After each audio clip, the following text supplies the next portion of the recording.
households in there split apart because of these two jerseys right here. Single-handedly won a game back in '01. Go out there and check that YouTube footage right there. It doesn't exist.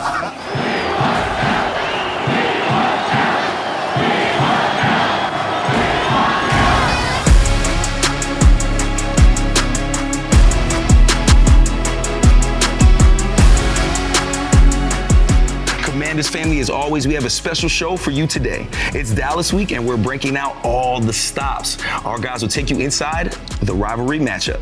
Then Big Fletch drops by to watch a little bit of practice and see how Coach Quinn is preparing the team for Sunday's game. And we are looking at the biggest moments from this heated rivalry. I have a feeling we're going to see a little bit of Mr. 8 to the 9 in there. And Commanders family, it all starts right now. It's Dallas week, so let's get to our can't miss moment presented by FanDuel. Make every moment more with FanDuel, an official partner of the Washington Commanders. It's one of the best rivalries in the NFL, maybe in all of sports. Dallas versus Washington. These two teams have been going at it since 1960. Washington won that very first matchup, by the way.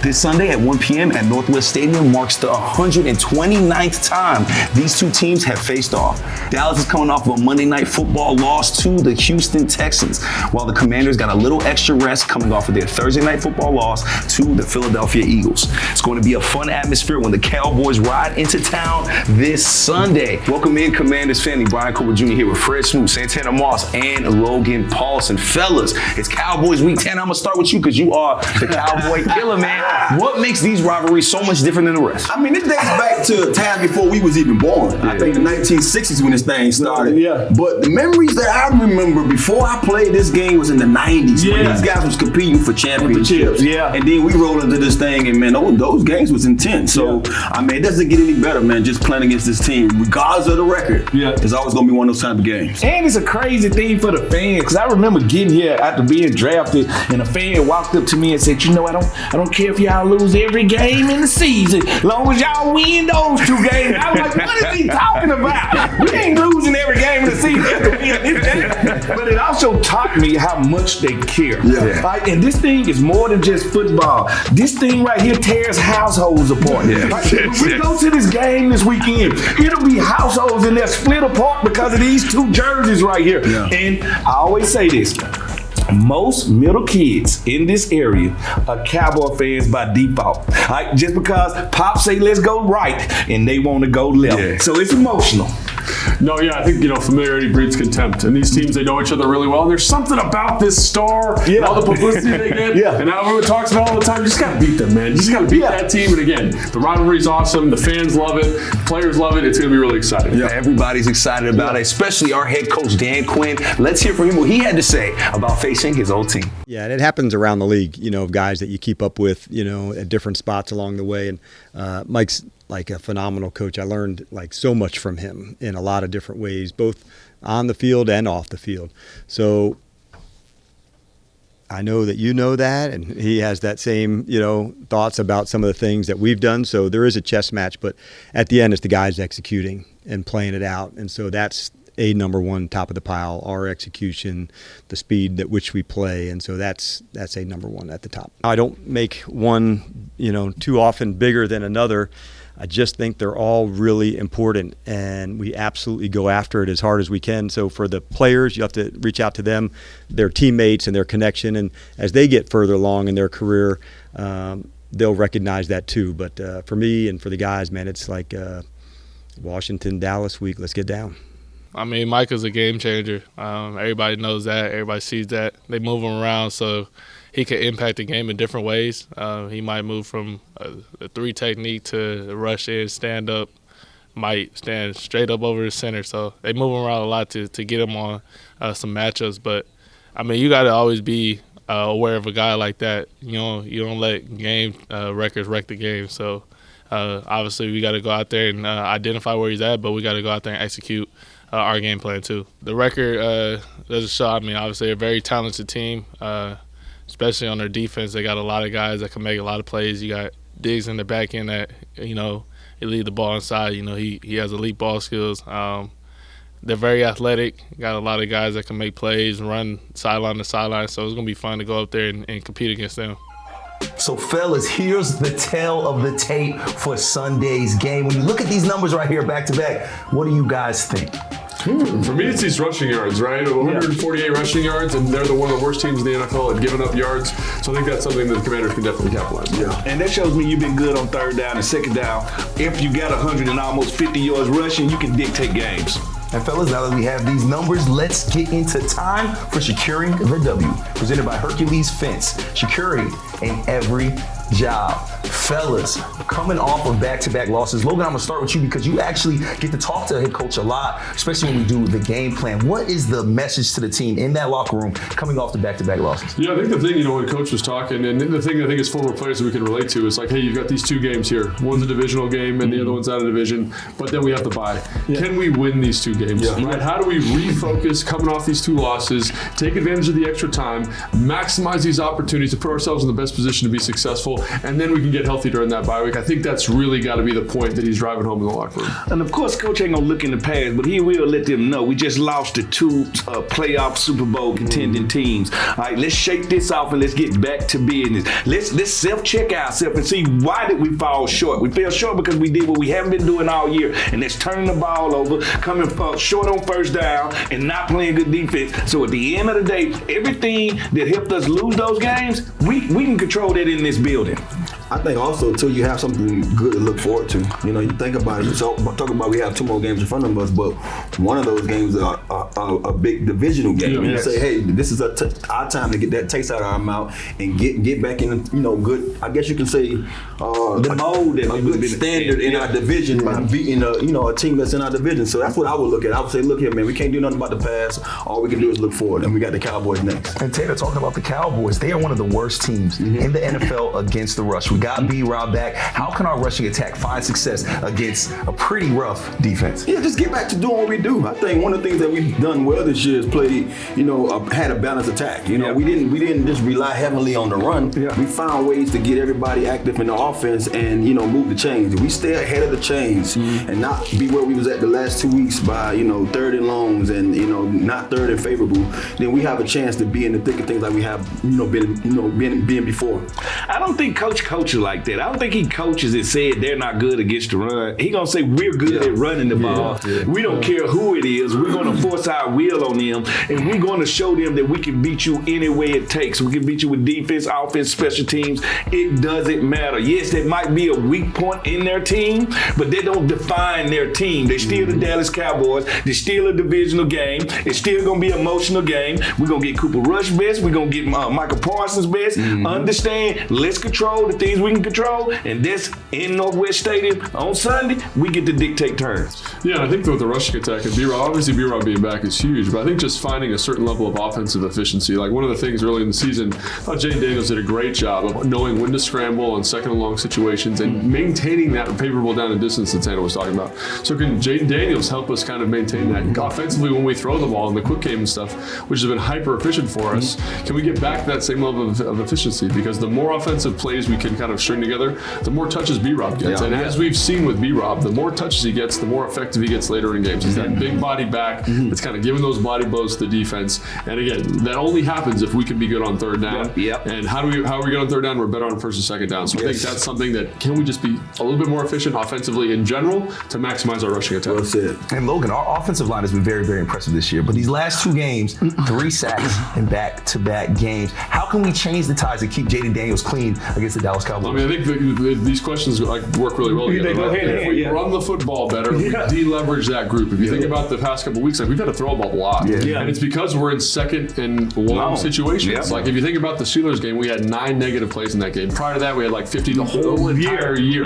Right? So a big chunk of our percentage comes in that game. And I look at the Philadelphia game, it's the same type of thing. Negative runs, taking losses on first down. We just got to get back to a certain level of efficiency because when Cliff can be in his bag, we got play action, we got RPO, go. We got zone read. We got quick game. It's all on the table. That offensive line is not leveraged. He does a great job of calling a game. So can we get back to that formula? I think we can versus Dallas. And Fred, you kind of mentioned it a little bit, but this Cowboys offense is banged up. However, they can still make plays. What do you expect to see from this Cowboys offense, and how can our defense slow them down? Well, the thing about it, they're going to feed the guys that's available. All right, so a guy like CeeDee Lamb, he's going to have, and I know most cornerbacks don't find this favorable, or they don't find it fair, but if you check a number one receiver, he's going to have 15 chances to burn you. Well, CeeDee Lamb has to tote the burden of this offense. They got a couple of tight ends that can move and make some plays. They got Rico Dowdy in the backfield. They can run the ball, not so much in the trenches, but love to make plays on the edges. Look for them to throw him some screens. They have some guys that can make some plays, but everything comes down to Cooper Rush and that offensive line. And that offensive line has been beat up, which has been one of the stalwarts of their team. It's been beat up. Don't let Cooper Rush get started, because we seen what he did a couple of years ago here. All right, so he's one of those backups that they believe in, and he's shown to be capable. Don't let him get started. And Tanner, we did not get 1-7 involved enough in this last game, but I gotta imagine he loves to play against the Cowboys, much like you did. What do you expect to see from Terry McLaurin against this matchup? I think business as usual. I think one of the things that we've seen all year long from this team, we're not going to force anything to Terry. I think that's what's going, that we have good going, for us on the outside. It's not trying to, I guess you can say dictate what everyone else wants. Showcase who they want us to showcase. Play our game. We're going to go through every guy that we have out there, skill guy, and let everybody get their touches. Now, when we do get the ball in Terry's hand, and he's go out there and he start getting hard on Diggs, Diggs is going to be ready for it. Then now that's when you start saying, okay, I'm going to set him up, to win. I'm going to set him up in situations that we can go out there and exploit some of those things. But I don't see us going out there forcing the issue.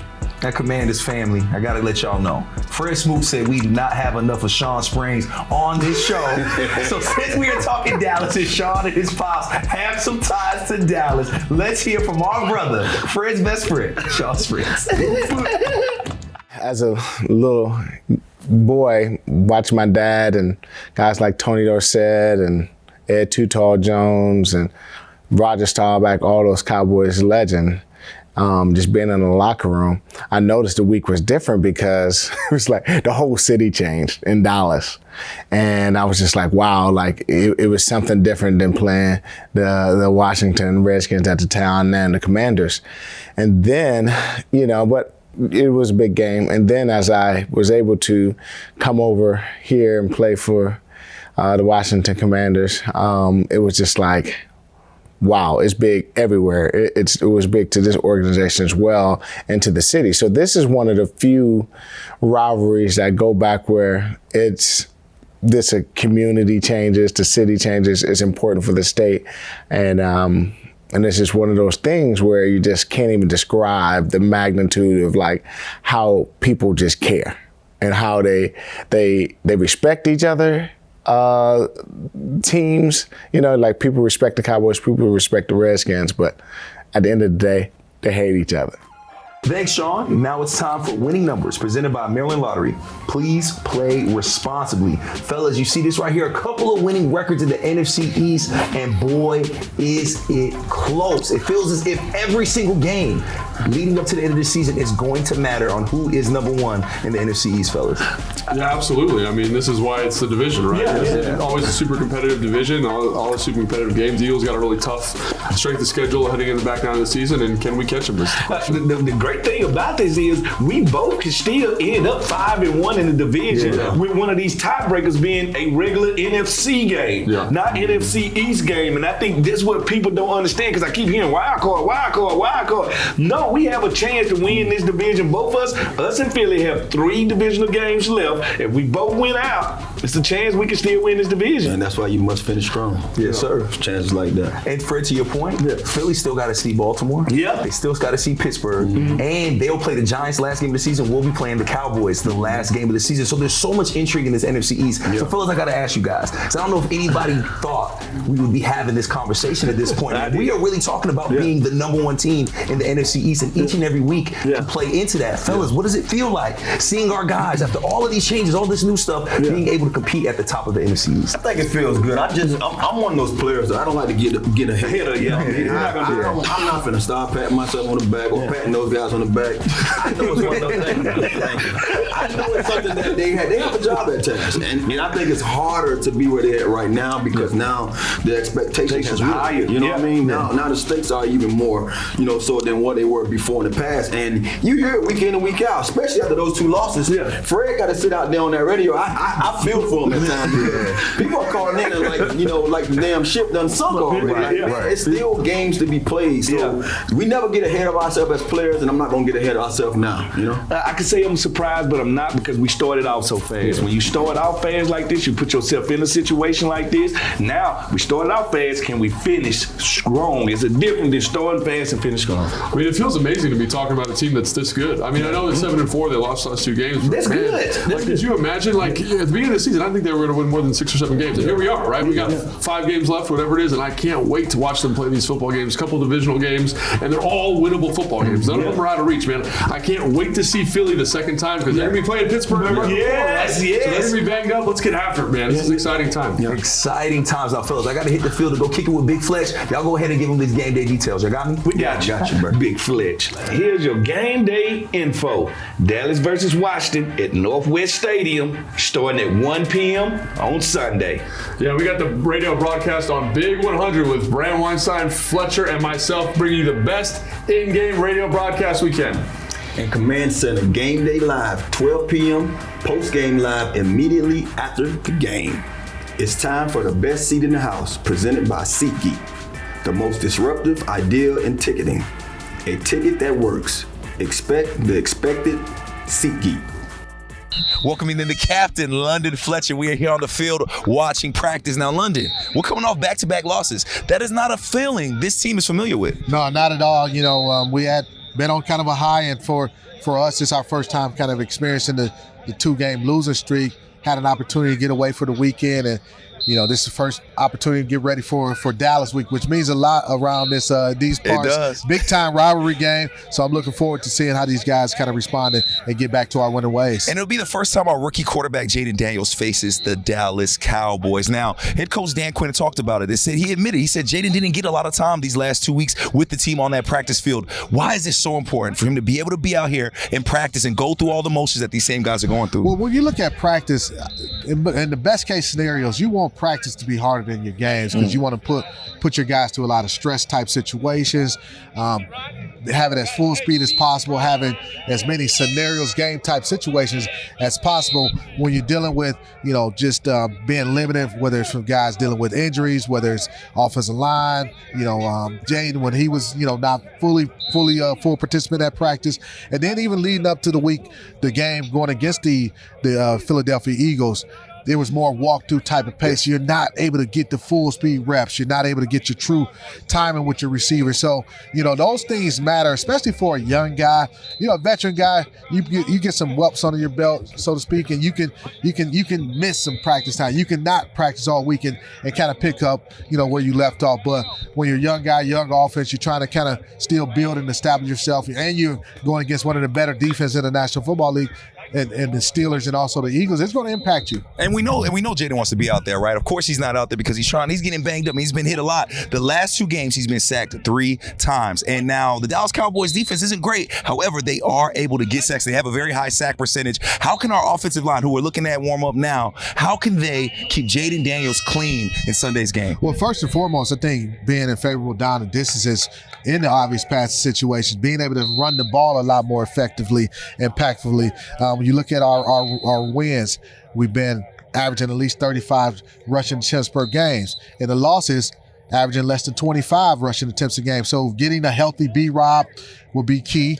Getting a healthy offensive line. We were dealing with some injuries along the offensive line. So being able to truly establish that run game, being in more favorable down and distances, not being in a lot of third and longs, not being in a lot of obvious passing situations, that'll slow down that pass rush, and that'll limit the pass rushing opportunities for the Dallas Cowboys defense. One of the things the Cowboys kind of struggle with, you mentioned them being able to get to the quarterback, they don't stop the run that They well. don't So at all. I expect us to lean and rely heavily on that rushing attack. That Dallas Cowboys defense 31st against the run. Gotta imagine our four-headed backfield, because we got a lot of players that can do it right, are going to get it done. Now, before we go, you mentioned this Dallas matchup, these rivalry games, man, how intense they are. Why are they so intense, especially for a guy like you who was already intense, who's already self-motivated, man? Why are these games just a little more extra fuel? Well, it's just special, man. You look at the history with these two teams going all the way back, obviously, to the Tom Landry days and the we won Dallas and the Joe Gibbs, and we won a lot of Super Bowls. They won a lot of Super Bowls. It's special, man. When especially the very first time you participate in this game, you think you know what a rivalry is like until you go against until you deal with Dallas Cowboys week, and it's a different feeling around here, different vibe, and you'll remember those Dallas games more than any of them when you're done playing. It's just a special opportunity. One of the best rivalries in the NFL. We cannot wait to see our guys against the Dallas Cowboys. Captain, appreciate you as always, brother. Appreciate you. Yes, sir. You can catch my guy Big Fletch on a couple shows on Big 100. Him and Bram Weinstein are on the Booth Review every Monday, and then the Players Club with Santana Moss and Shawn Springs on Thursdays. Be sure to catch our other shows. We got Get Loud, we have the Next Man Up podcast, we have the pre and post game show, then of course we have our flagship show, Command Center. Now, there have been a lot of amazing moments in this rivalry, so we have had a hard time narrowing it down, but we managed to put together some of the 5 best plays of us taking on the Dallas Cowboys. This is your top 5 presented by UA Local 5 Plumbers, protecting the health of the nation's capital since 1890. Now, fellas, this first one, we're taking it back to 1987. The glory days, man. We first started. That's it, back in the day. Almost in black and white. Ryan, put some color on it here for us, fellas. You got to realize these guys filled in to play these games. These are the scouts. These are the replacement players. Yeah, the replacement players, and they beat a team with Tony Dorsett. That's incredible. That just shows you what Joe Gibbs brought to the table when it comes to being a coach, a great coach. Imagine trying to tell your grandchild that, and he's like, no, you didn't. You did not beat these pro players. Now, fellas, we weren't around for this, but this was during that strike where these guys came in and wore replacement players. We've never seen nothing like this, but that is what makes this win over the Cowboys so impressive, fellas. Yeah, because it feels like the community won that game. It feels like, because every fan feels like they can come out the stands and play the game of football, but they actually showed you this time. Right. This next one, 1984. Give me that. Vernon Dean. Yes, That's sir. the guy right there. DB's getting no love, but I got to give these guys some love on defense right here. Look at that run back, Fred. Hey, I never knew a man could run that fast with a neck brace on that big. Now, this game right here, we were down 21-6 at halftime, but ended up getting the win, 30-28. Great comeback win. Great comeback win and a single bar face mask, man. Can't beat that. And people don't understand, Joe Theismann used to throw touchdowns and return kicks. Quarterbacks did that. Darryl Green. Yes, sir. Now, let's move it up a little bit. Now, this one is special because this is when Joe Gibbs took on his own running mate, Bill Parcells, baby. And you know what? He got the best of them here on this one. Well, they knew not to have DeMarcus Ware checking Cooley right there. Mistake. Look at that guy, man. Captain Chaos. Who ate that game? I remember like it was yesterday. He always ran with his front with tilt like he was about to fall all the time. Signs of him not being a sprinter. Now, fellas, this next one is an NFC East championship game. Dexter. Yep, Dexter Manning right there for the NFC Championship right there. You gotta love this. This is what made this rivalry. Yeah. Both teams were winning. Both teams could continue for Super Bowl. Do you believe I played with him? I played with Darryl Green.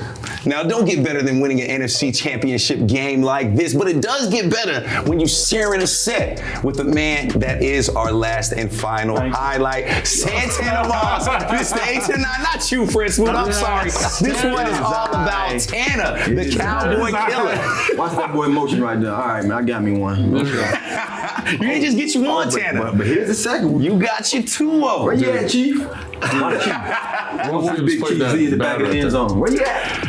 There you go. Now look at that, man. You just telling people to be quiet. Nice. Tana, man, even when we're in Dallas, the reception and love you get from kicking their butts. It's crazy to see because it's not like they hate you out there. They love you in Dallas too. I mean, it's crazy. You know, I got folks that live out there, and I tell you, that's one of my reasons why I got up for that game. But my uncle tell me all the time, I'm in the barbershop and folks talking about me up there. So it's special to have a home away from home. You know yes, sir. Now, Fred, man, did we miss one, Fred? Did we miss a highlight for you? I'm just saying, 2-7. Made plenty of plays out there. I was actually 2-1 at the time, but I single-handedly won a game back in 01. Go out there and check that YouTube footage right there.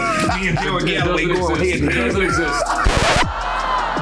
He needs some milk. And while you're checking, for this fan, no shine without shining a light on himself. It has to be all about Fred Smoot. Every time you gotta shine a light on himself. That's what the sun do. And while you're on YouTube looking for this phantom footage of Fred Smoot, make sure you check out all of our command centers. We will be back next Thursday as usual. Fellas, for Brian Cover Jr., Logan Paulson, Fred Smoot, and Santana Moss, we out.